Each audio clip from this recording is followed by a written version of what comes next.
எங்க ஊர்ல எல்லாம் பாத்தீங்கன்னா 350 400 கிராமங்கள் இருக்கிறது. நான் ஒரு கிராமத்துக்கு ஒரு நாள் போய் உட்காந்து குறை கேட்டேன்னா கூட வருஷத்துக்கு அந்த கிராமத்துக்கு நான் ஒரு முறை தான் போக முடியும். எல்லா நாளும் கிராமங்கள் போயிருந்தா கூட வருஷத்துக்கு ஒரு முறை தான் அந்த ஒரு கிராமத்துக்கு நம்மளால போக. தொகுதி சீராய்வு மறு சீராய்வு பற்றிய ஒரு விவாதம் எழுந்தது.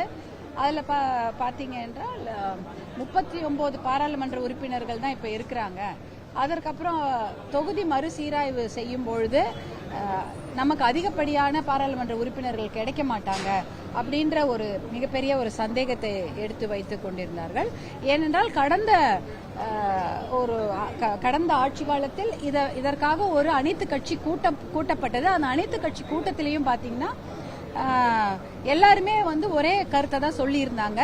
மறுசீராய்வு செய்யும் பொழுது மக்கள் தொகை கணக்கெடுப்புக்கு ஏத்த மாதிரி மறுசீராய்வு செய்தா தென்னக மாநிலங்கள்ல எம்பிக்களுடைய எண்ணிக்கை குறைஞ்சிரும் அப்படின்ற ஒரு விஷயத்தை தான் சொல்லியிருந்தாங்க.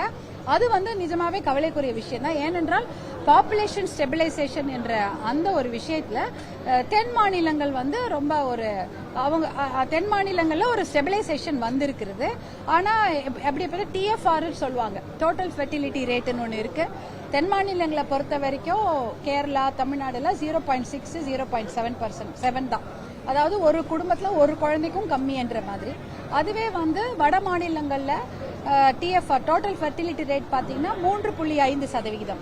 அதாவது 3 குழந்தைகளுக்கும் மேல ஒரு குடும்பத்துல இருக்கலாம். அப்படி இருக்கும்பொழுது பாப்புலேஷன் ஸ்டெபிலைசேஷன் என்ற அந்த கணக்கெடுப்பு படி பாத்தீங்கன்னா தென்னக மாநிலங்கள குறைவான பாப்புலேஷன் இருக்கிறதாகவும், அதனால அவங்களுடைய அவங்களுடைய எண்ணிக்கை ரெப்ரசென்ட் பண்ணும் பொழுது கம்மியா இருக்கும் அப்படின்னு ஒரு அச்சம் இருக்கிறது. ஆனா பாத்தீங்கன்னா பாராளுமன்றத்துல கடந்த முறை டிஸ்கஷன் வரும்போது நம்முடைய இந்திய மாண்புமிகு ஹோம் மினிஸ்டர் அவர்கள் பாராளுமன்றத்திலேயே ஒரு அஷூரன்ஸ் கொடுக்கிறார். அவர் பாராளுமன்றத்தில் என்ன சொல்றாரு, எந்த மாநிலம் பயப்பட தேவையில்லை, அக்ராஸ் த போர்டு 50%, அதாவது எல்லாருக்குமே தமிழ்நாடா இருந்தாலும் சரி, கேரளாவாக இருந்தாலும் சரி, யூபியா இருந்தாலும் சரி, பீகார், மகாராஷ்டிரா யாரா இருந்தாலும் சரி 50% அவங்களுடைய எம்பிக்களுடைய எண்ணிக்கை கூட்டப்படும் அப்படின்றதான் அவங்க சொல்லியிருந்தாங்க. அதுதான் நமக்கு அதுதான் நம்ம முக்கியமா பார்க்கணும். ஏன்னா ஒரு on the floor of the house அதாவது நம்ம என்ன சொல்றோம், அது ஒரு மாண்புமிகு பேரவை அப்படின்னு சொல்றோம்.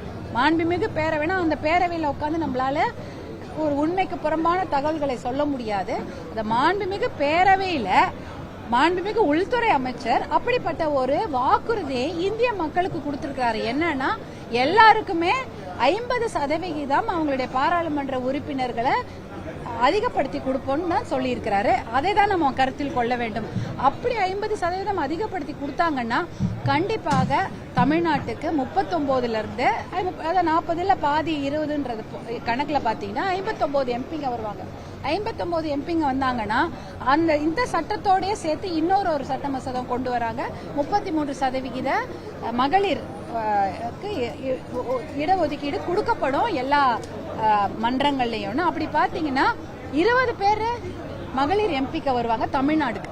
நீங்க எம்பியை மட்டும் பார்க்காதீங்க, லெஜிஸ்லேட்டிவ் அசம்பிளி நம்மளுடைய தமிழக சட்டப்பேரவையில் அது அப்படியே இன்க்ரீஸ் ஆகும். 234 இன்னைக்கு இருக்கிறோம். பிளஸ் அதுல பாதி % 50% 117 எம்எல்ஏக்கள் அதிகமா வருவாங்க.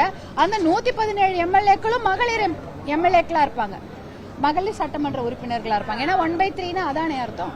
அப்ப 351 எம்எல்ஏக்களும் அதுல 117 பெண் எம்எல்ஏக்களும் தமிழ்நாட்டில் வருவாங்கன்றதுதான் இதோட அர்த்தம். ஏன்னா டெல்லியில எது நடக்குதோ அதுதான் இங்கே நடக்கும். டெல்லியில 50% அக்ராஸ் த போர்டு எல்லா மாநிலத்துக்கும் எம்பிக்கள் இன்க்ரீஸ் பண்றாங்கன்னா தமிழ்நாட்டில அதே போல 50% எல்லா எம்எல்ஏக்களை இன்க்ரீஸ் பண்ணுவாங்க, அதிகப்படுத்துவாங்கன்றதா அர்த்தம். நீங்க பாத்தீங்கன்னா நான் ஒரு சட்டமன்ற உறுப்பினர், நாங்க எல்லாம் இங்க இருக்கோம். நாங்க பாத்தீங்கன்னா எங்களுடைய தொகுதியில சராசரியா 2.5 லட்சம் பேரு ஓட்டு போடுறவங்க இருக்காங்க. ஆனா 0ல இருந்து 18 வயசுக்குள்ள இருக்கிறவங்க அது ஒரு 75,000-50,000 பேர்னா 3.25 லட்சம் பேர்ல இருந்து 3.5 லட்சம் பேர் நாங்க ரெப்ரசென்ட் பண்ணி தான் இங்க வந்திருக்கிறோம். 3.5 லட்சம் பேருடைய குறைகளையும் நான் கேட்கணும், அவங்களுடைய குறைகளை நான் தீர்த்து வைக்கணும். அதுதான் என்னுடைய வேலை. அதே போல பல ஊர்ல வந்து 5 லட்சம் பேர் இருப்பாங்க. பல ஊர்கள்ல பாத்தீங்கன்னா 5 லட்சம் பேர் வந்து அந்த பகுதியில அந்த சட்டமன்ற தொகுதியில இருப்பாங்க. 5 லட்சம் பேருடைய குறைகளையும் ஒரு சட்டமன்ற உறுப்பினர் கேட்டு அவங்களுடைய குறைகளை நிவர்த்தி செய்ய வேண்டும். இதுதான் அவங்க வேலை. எங்க ஊர்ல எல்லாம் பாத்தீங்கன்னா 350 400 கிராமங்கள் இருக்கிறது.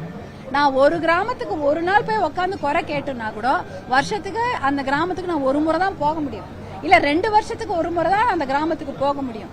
அதனாலதான் அந்த குறை வரும் பாருங்க. ஒரு எலெக்ஷன்ல போய் கேட்கும் பொழுதும் நீங்க என்னமா எலெக்ஷனுக்கு ஓட்டு கேட்க வரீங்க, அடுத்த முறை ஏன் வரல, இப்ப திருப்பி ஓட்டு கேட்க தானே வரீங்கன்னு சொல்லுவாங்க. ஏன்னா அவ்வளவு கிராமங்களையும் திருப்பி போய் நீங்க போய் எல்லா நாளும் கிராமங்கள் போயிருந்தா கூட வருஷத்துக்கு ஒரு முறை தான் அந்த ஒரு கிராமத்துக்கு நம்மளால போக முடியும். தொடர்ந்து 365 நாள் போனா கூட. அப்படி இருக்கும்பொழுது ஒரு தொகுதியில ஒரு கிராமத்துக்கு அந்த சட்டமன்ற உறுப்பினரோ வந்து ஒரு முறை தானோ இல்ல மொத்தமாவே 5 வருடங்கள 2 முறை தான் போக முடியும்.